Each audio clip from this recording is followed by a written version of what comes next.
हरिवंश राय बच्चन की कविता दे रखी है। तो ये जो आपका चैप्टर है वो आपके वस्तुनिष्ठ प्रश्नों के अंतर्गत आएगा। तो हम देख लेते हैं कि किस तरह से इसको कौन से भाग में डाला गया है। तो ये आपका चैप्टर जो है वो देखिए आप, ये सार्वजनिक परीक्षा के अंतर्गत आएगा, यानी जो एग्जाम है एग्जाम में आपके पार्ट आएगा, और ये पार्ट जो है वो वस्तुनिष्ठ प्रश्नों के अंतर्गत आएगा, यानी कि इसमें एमसीक्यू आएंगे इस पार्ट से। ठीक है, तो आपको इस पार्ट को अच्छे से पढ़ना है और समझना है, यहाँ से प्रश्न पूछे जाएंगे। तो पढ़ते हैं इस चैप्टर को।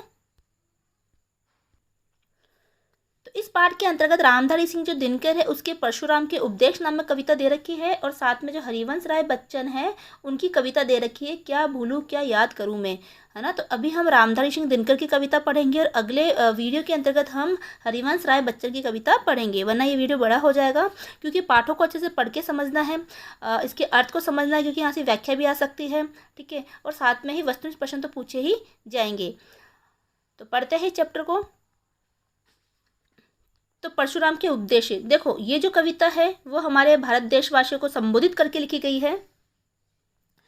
कवि जो है देशवासियों को संबोधित करते हुए इस कविता की रचना करता है, और वो कहते हैं और देशवासियों को विभिन्न प्रतीकों के माध्यम से, है ना, उनमें उमंग और उत्साह भरते हुए वीरता का भाव जगाने का प्रयास कर रहे हैं कि जो हमारे देश की आज़ादी है वो आज़ादी हमें जो है उद्यम करने से, पराक्रम से और वीरता से प्राप्त होगी, न कि वैराग्य धारण करने से। तो अगर आप वैराग्य वाला जीवन धारण कर लोगे तो आपको कुछ भी नहीं मिलने वाला है, आपको स्वतंत्रता प्राप्त नहीं होगी। तो वैराग्य छोड़ो और अपने अंदर वीरता का भाव जागृत करो और देश के लिए संघर्ष करो, पराक्रम करो, तभी आपको स्वतंत्रता मिलेगी। तो पढ़ते हैं इस पाठ को। तो इससे पहले हम इसके शब्दार्थ देखते हैं।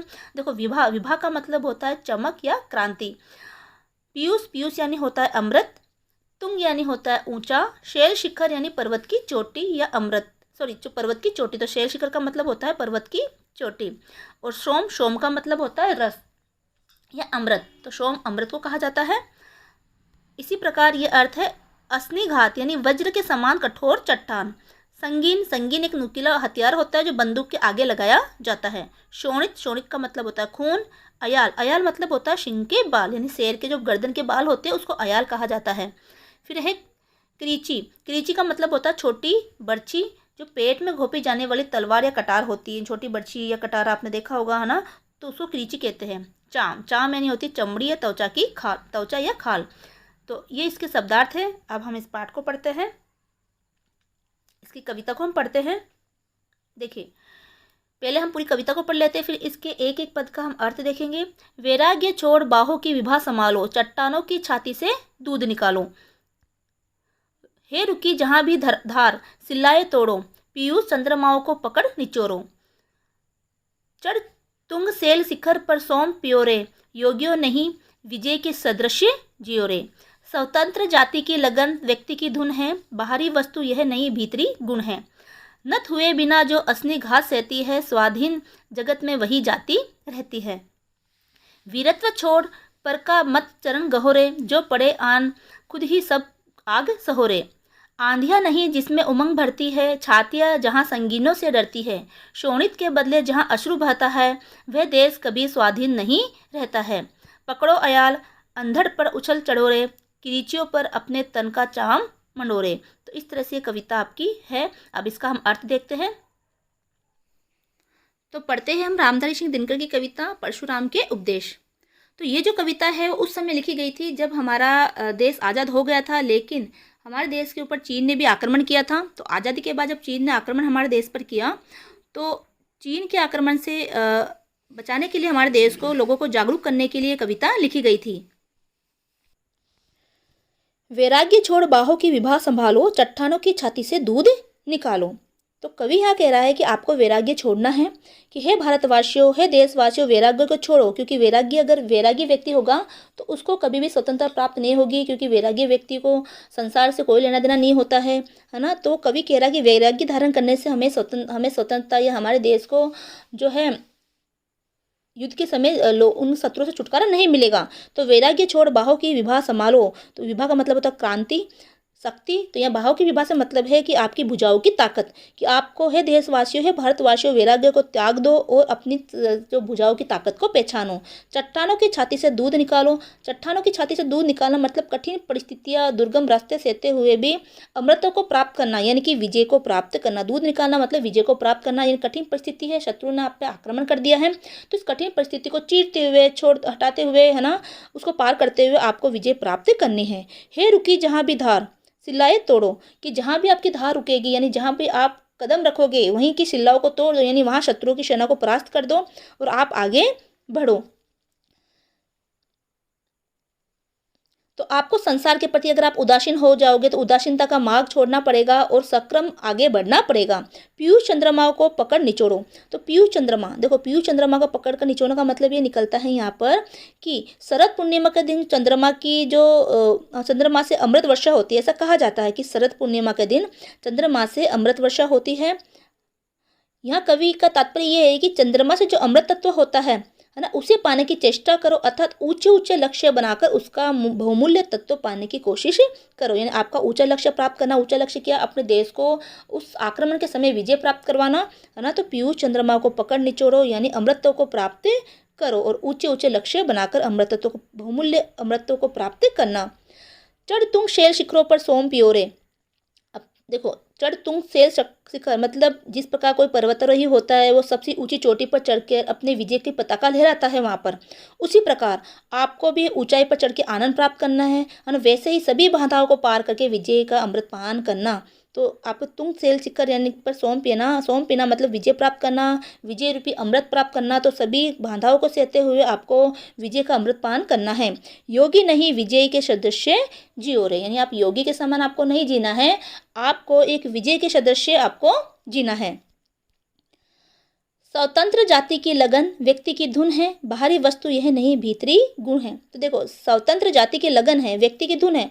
स्वतंत्रता प्राप्त करना, आज़ादी से जीना, ये क्या है, व्यक्ति की धुन होते हैं, मनुष्य का गुण होता है।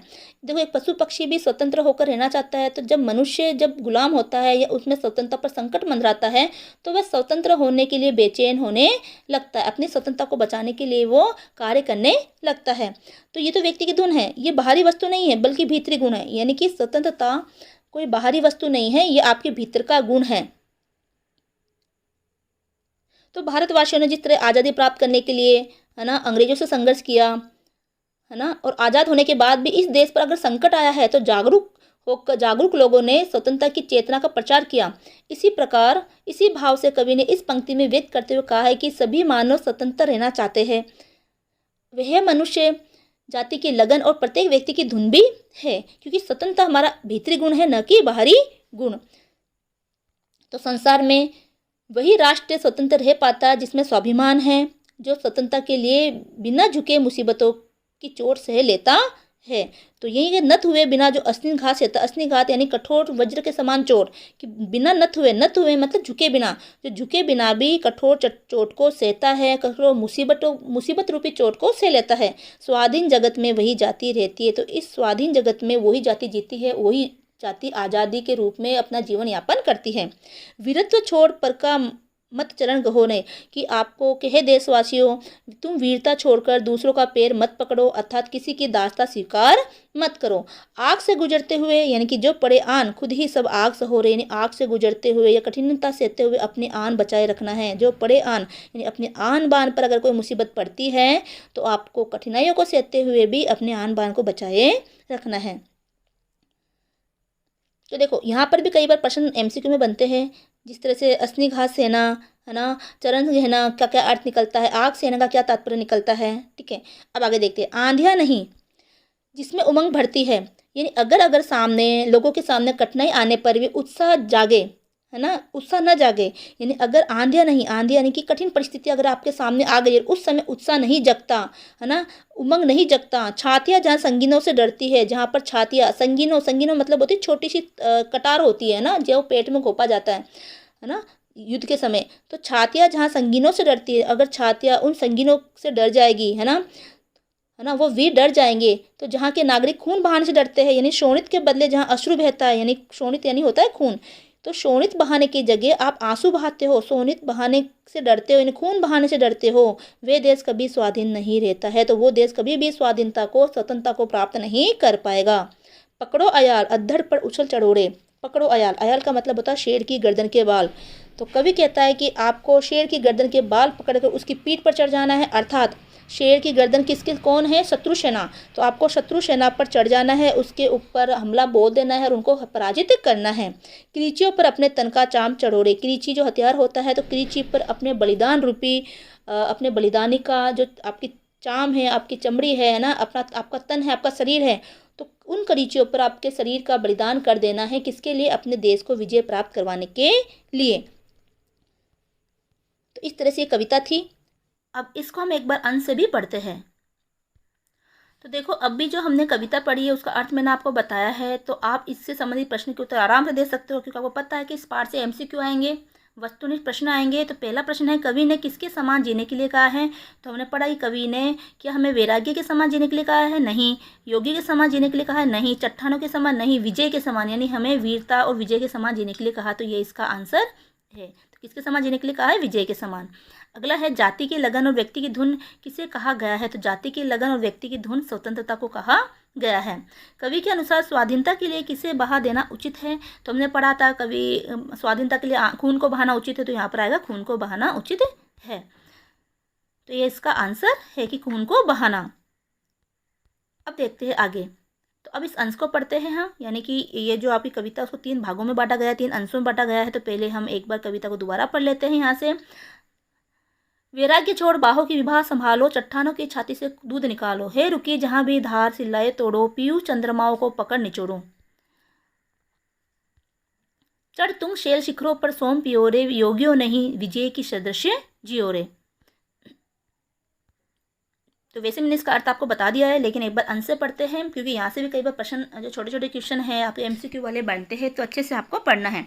अंश 1, प्रसंग। भारत पर चीन के आक्रमण के पश्चात कवि ने देशवासियों को संबोधित करते हुए इस कविता की रचना की। यानी जब भारत पर चीन ने आक्रमण किया उस समय कविता लिखी गई थी। विभिन्न प्रतीकों के माध्यम से कवि देशवासियों के उमंग और उत्साह भरते हुए वीरत्व का भाव जगाना चाहता है तथा देशवासियों से उद्यम और पराक्रम की अपेक्षा करते हुए वैराग्य छोड़ने की बात करता है कि आपको पराक्रम है, जो पराक्रम अपनाना है, उद्यम यानी कि मेहनत को अपनाना है, और आपको क्या छोड़ना है? आपको जो है वैराग्य को छोड़ना पड़ेगा। व्याख्या। आप कविता के इस प्रथम अंश को ओजपूर्ण स्वर में पढ़कर उसकी व्याख्या पर ध्यान दीजिए। कवि का विचार है कि हमें समयानुसार आचरण करना चाहिए। वैराग्य धारण करना प्रत्येक परिस्थिति में ठीक नहीं है, इसलिए वह देशवासियों से कहता है, तुम वैराग्य छोड़ो और अपनी भुजाओं की शक्ति को पहचानो। अर्थात संसार के प्रति उदासीनता का मार्ग छोड़कर सक्रम बनो, अपनी शक्ति के अनुसार तलवार और बंदूक उठाओ और कठिन परिस्थितियों में भी अपना मार्ग खोजो, दुर्गम सीमाओं को पार करो और अपना लक्ष्य प्राप्त करो। ए देशवासियों, योगी नहीं वरन विजय के समान जीना सीखो, यानी कि विजय के समान यानी कि वीर के समान जीना सीखो।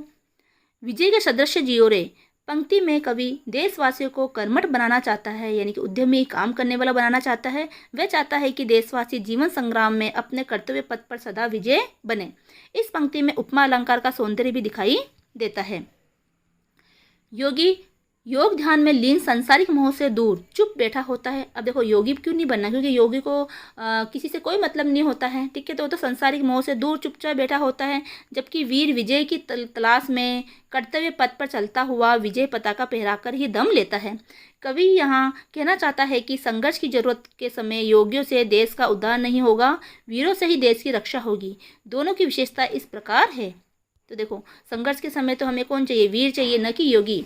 देखो, योगी और विजयी कर्मवीर में क्या अंतर होता है? योगी क्या करता है? ध्यान में लीन रहता है, जबकि विजयी जो है या कर्मवीर जो है वो दृढ़ निश्चयी होता है। योगी निर्मोही होता है, जबकि कर्मवीर या विजयी जो है वो निर्भीक होता है।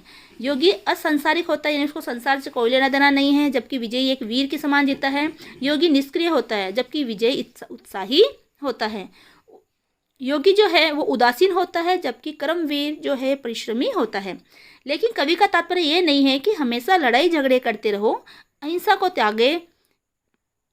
त्यागने पर कवि का बल इसलिए है कि जब शत्रु हमारे ऊपर आक्रमण कर दे तब भी अहिंसा के दर्शन पर अड़े रहना उचित नहीं। अहिंसा यानी कि कोई मारकाट नहीं करना, है ना, तो उसके दर्शन पड़े रहना उचित नहीं है। कभी कभी देश की सुरक्षा, राष्ट्र की सुरक्षा के लिए हिंसा आवश्यक बन जाती है। अब देखो यहाँ पर कुछ टिप्पणी दे रखी है, तो यहाँ से क्वेश्चन आपके एमसीक्यू बन सकते हैं, क्योंकि ये भी मोस्ट लाइनें हैं। बाहों की विभा से क्या तात्पर्य है, तो भुजाओं की शक्ति। कवि का तो भावों की विभा से क्या तात्पर्य, तो देखो ये आपके एमसीक्यू में आ सकता है कि, है ना, निम्न पंक्ति में भावों की विभा से क्या तात्पर्य है। आपको 4 ऑप्शन दे दिए जाएगी कि भुजाओं की शक्ति, मन की शक्ति, है ना, और फिर यहाँ से आपको आंसर आना चाहिए कि इसके आंसर क्या है। तो भुजाओं की शक्ति, कवि यहाँ कहना चाहता है कि प्रत्येक देशवासी अपनी शक्तियों को पहचान कर उनका उपयोग करे। चट्टानों की छाती से दूध निकालो का अर्थ है कठिन और दुर्गम परिस्थितियों में भी अपना लक्ष्य प्राप्त करना। तो देखो ये भी एमसीक्यू यहाँ से बन सकता है।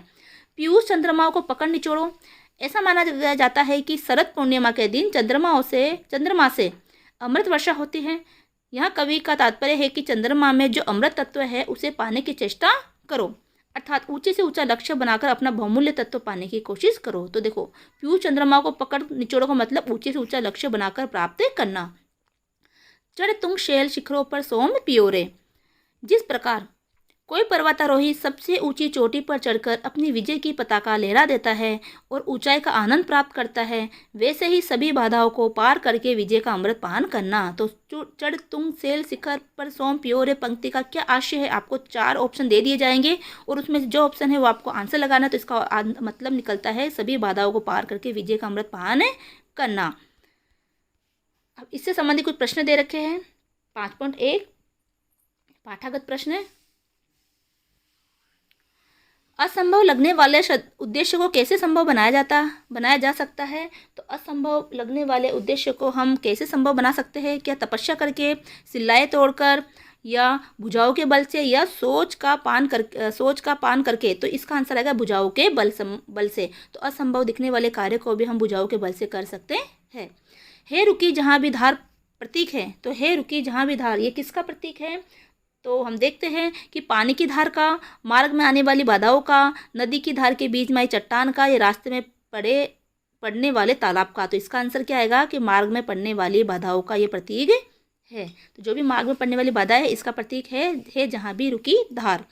तो इस तरह से आपको यहाँ से प्रश्न पूछे जाएंगे। तो इस पाठ के सारे एमसीक्यू आपको याद रखना है। अगला है अंश नंबर 2। तो इसको पहले हम कविता पढ़ते हैं।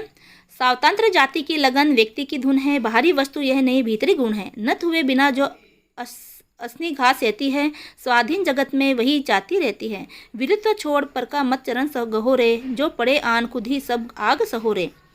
प्रसंग, इस अंश में कवि स्वतंत्रता को मानव जीवन के लिए अनिवार्य मानता है और कहता है कि उद्यमी लोग ही स्वतंत्रता की रक्षा कर सकते हैं। उद्यमी मतलब होता है मेहनती लोग, संघर्ष करने वाले लोग, ये ही जो है वो स्वतंत्रता की रक्षा कर सकते हैं। हम जानते हैं कि संसार में प्रत्येक प्राणी स्वतंत्र रहना चाहता है। व्याख्या, जब पक्षी भी स्वतंत्र रहना चाहते हैं तो भला हम मानव स्वतंत्र क्यों नहीं रहना चाहेंगे।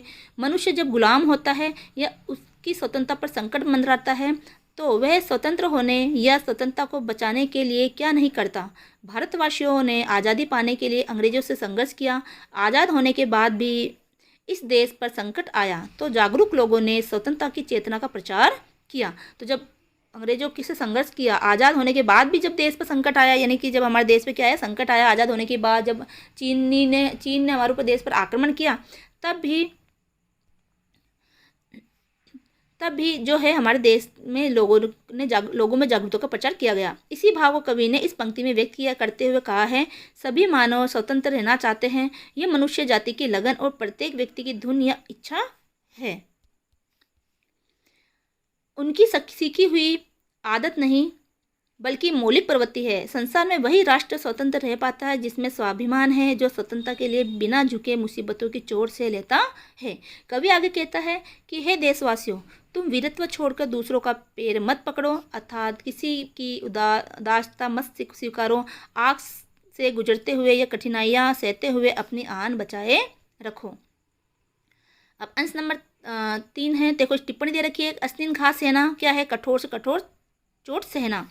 चरण कहना, किसी के भरोसे रहना, दयनीय बन जाना। आग सहना, अग्नि से गुजरने, कठिन परिस्थितियों में से सफलता प्राप्त करना या कठिन परिस्थिति से सफलतापूर्वक निकलना। तो यहाँ से भी आपके एमसीक्यू बन सकता है। अगला अंश है 3। जब आप इस पाठ के तीसरे अंश की ओर ध्यान दीजिए, प्रसंग। इस अंश में कवि देशवासियों से उत्साह जगाते हुए कहता है कि देश को स्वाधीन रखने के लिए जोखिम में संघर्ष आवश्यक है। देखो कवि कहता है, तो हम पहले कविता देखते हैं। आंधियां नहीं जिसमें उमंग भरती है, छातियां जहाँ संगीनों से डरती है, शोणित के बदले जहाँ अशुभ आते हैं, वह देश कभी स्वाधीन नहीं रहता है।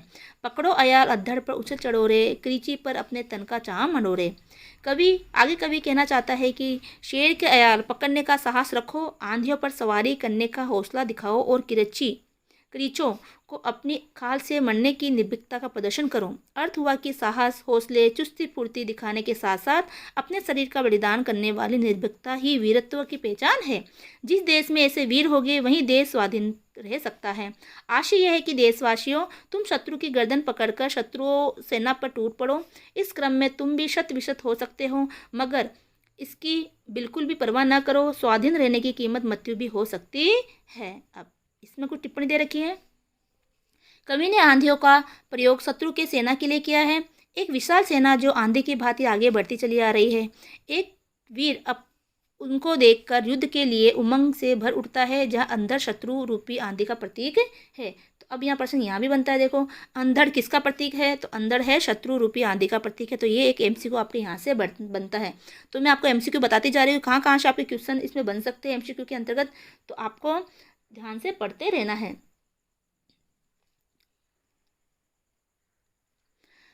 अयाल सिंह की गर्दन के बालों को कहते हैं। अब यहाँ प्रश्न बोल सकते अयाल का तात्पर्य क्या है, तो यहाँ होगा सिंह की गर्दन। जो शक्तिवान होता है वह सिंह के बालों को पकड़कर उसकी पीठ पर बैठ जाता है और सवारी करता है। कवि वीरों का आह्वान करता है कि तुम सिंह रूपी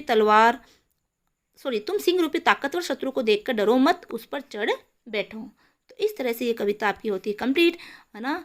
तो रामधारी सिंह दिनकर की जो कविता है वो हम कंप्लीट करते हैं। इससे संबंधित कोई प्रश्न है वो हम देख लेते हैं एक बार। स्वतंत्र रहना मनुष्य का कौन सा गुण है, तो हमने देखा कि स्वतंत्रता रहना मनुष्य का भीतरी गुण है। वीरों में उमंग तब उठती है जब वे शत्रु को आंधी के समान आता देखते हैं। तो आप उम्मीद है कि आपको ये पाठ समझ में आ गया होगा। तो हमने इस पाठ में रामधारी सिंह दिनकर की कविता पढ़ी है। तो ज़्यादा से ज़्यादा इसको शेयर करें और चैनल को सब्सक्राइब करें और वीडियो को लाइक करें। मिलते हैं अगले भाग के अंदर, जिसमें हम हरिवंश राय बच्चन की कविता पढ़ेंगे, मैं क्या भूलूं क्या याद रखूं। ठीक है।